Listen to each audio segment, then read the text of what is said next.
Teresa diagnostic সেন্টারের ২৭তম প্রতিষ্ঠা বার্ষিকী উপলক্ষে রোটারি ক্লাব অফ আগরতলা সিটির সহযোগিতায় শনিবার টেরেসা ডায়াগনস্টিক সেন্টারে এক মেগা রক্তদান শিবিরের আয়োজন করা হয়। আজকের এই রক্তদান অনুষ্ঠানে উদ্বোধক হিসেবে উপস্থিত ছিলেন মেয়র দীপক মজুমদার। এছাড়াও উপস্থিত ছিলেন বিশিষ্ট শিক্ষাবিদ পদ্মশ্রী অরুণোদয় সাহা, রামকৃষ্ণ মঠ ও মিশনের অধ্যক্ষ স্বামী শুভকামানন্দ মহারাজ সহ অন্যান্যরা। রক্তদান শিবিরে বক্তব্য রাখতে গিয়ে মেয়র তথা বিধায়ক দীপক মজুমদার বলেন, রক্তদান রক্তের চাহিদা এবং যোগানের মধ্যে ভারসাম্য রক্ষা করে। যারা আজ রক্তদান করছেন তারা সমাজের জীবনের শ্রেষ্ঠ মানব ধর্ম পালন করছেন। এদিন টেরেসা ডায়াগনস্টিক সেন্টারের উত্তরোত্তর সুবৃদ্ধি কামনা করেন তিনি। দীর্ঘ ২৭ বছর ধরে এ ধরনের যৌথ উদ্যোগে ব্যবসাটিকে সাফল্যের সঙ্গে এগিয়ে নিয়ে যাওয়ার পাশাপাশি বেকার যুবক যুবতীদের কর্মসংস্থান প্রদানের জন্য টেরেসা ডায়াগনস্টিক সেন্টারের ২ কর্ণধারকে ধন্যবাদ জানান মেয়র।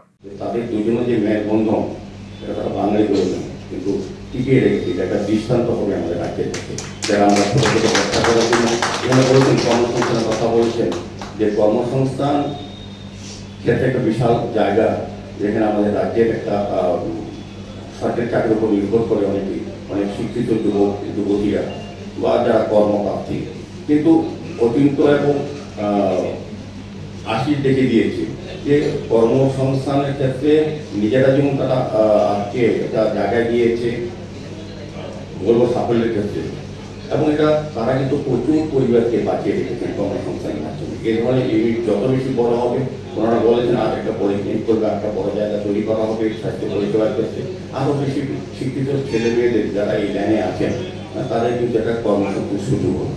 আমি বলবো যে উনি যেটা বলেছেন মহারাজি এবং কর্মীদের সাহায্যে যেমন নিজেকে প্রতিষ্ঠা করা যায় কর্মের মাধ্যমে, অন্য লোকদেরও কর্মসংস্থান ব্যবস্থা তাদেরকেও বাঁচিয়ে রাখা যায়।